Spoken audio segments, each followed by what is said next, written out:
So let's talk about water now. We spoke about it yesterday and focused on this walkabout that government was doing. They want to restore water to 55 communities in Giyani in Limpopo. So the Water and Sanitation Department is on a walkabout visiting all of these crucial sites.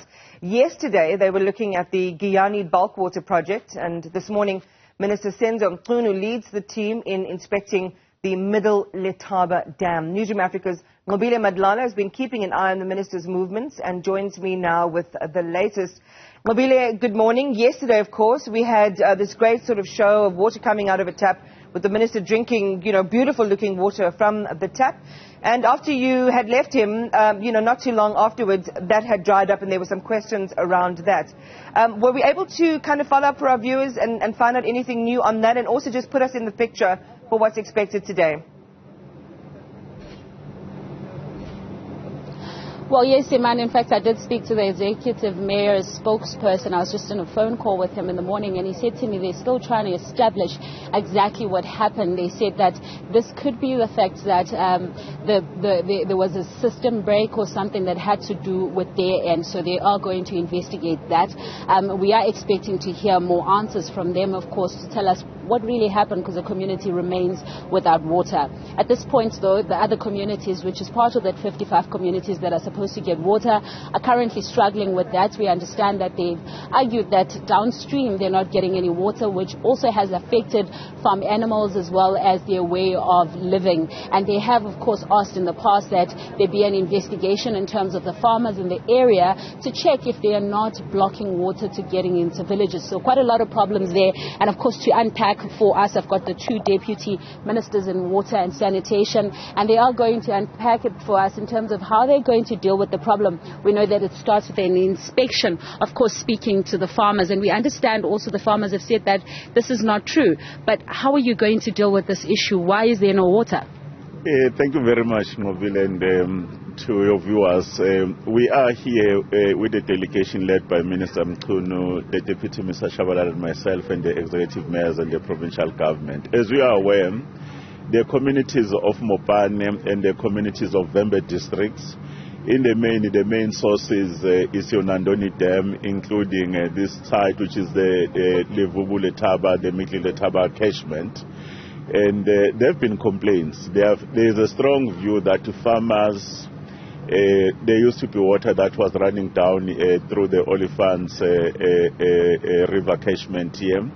And for quite some time, the water is not coming. And it has affected the issues of the capacity of the dams, which is the Middle Letaba, and the communities down there. They don't have water.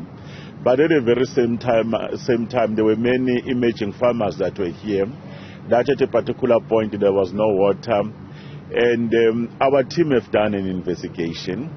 And when they've done an investigation, and other organizations have done investigation over some time, and then today we'll be going through the entire catchment with all the stakeholders, including the farmers and including the leadership of the province and local government. And later on today we'll engage with the farmers and the communities. We'll present our report, what is our own assessment and finding, because the communities here, they will have to appreciate that agriculture and domestic use, they help to be in a position to share water.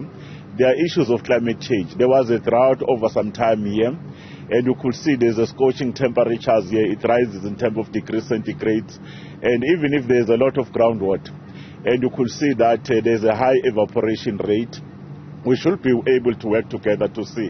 But if they are illegal dams, it's illegal by their own definition. They will have to demolish, because there are people who are actually impounding dams, and when they impound dams, they are affecting other people who are living out downstream, because we all live downstream.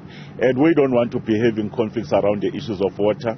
Therefore, we'll go through the area of the catchment, through the areas of ZZ2, and then around lunchtime, then we'll have the engagement, and then we'll present. If anybody disputes our report, they have other reports that they have, then we'll engage with that particular component, but we'll then take a decision to ensure that there is equitable water allocation here, so that everybody can be able to have access to water, including the economic benefits, because there's a lot of economic benefits when you look at this particular area, especially around issues of agriculture. When you say if somebody has an illegal dam, it will have to be demolished, just how soon can you do that? What we will do, we will then issue a directive that in terms of water use authorization, when you want to do a storage dam, there is a section in the National Water Act, which is section 21B, which is storage. You can't store water without that permit. If you don't have the permit, you'll have to destroy it. But if you can't destroy it, we as a state are going to destroy the dam. After we've destroyed the dam, so that we can release the water, so that it can be accessible to other people. But then we'll come back to you, so that we'll be able to come and recoup the money that we'll have used in the destruction of that particular dam. That's the provision in law. And when you say you're going to inspect, what can we expect? Can we expect that you're probably going to fly over the farms? Because I can imagine in length, it's quite a lot of land that you got to go through. In terms of the program, it looks like they fly over because it's a little bit overcast, the preparations that will not be able to fly over. But we'll go through the important areas in the catchment where we know that this is where our tributaries that are contributing into the main system are bringing water. And our teams have already done some assessment. We will also be able to use the report at their disposal to know that at this point, we must be able to check. Then we'll share the information with the citizens around 12 o'clock. All right, so we are going to catch up in terms of that report, and we'll speak to the DM about that report as well. But as you can hear there, Iman, there's going to be a lot of work, especially in engaging with the farmers, but as well as the people that live in the villages in the area.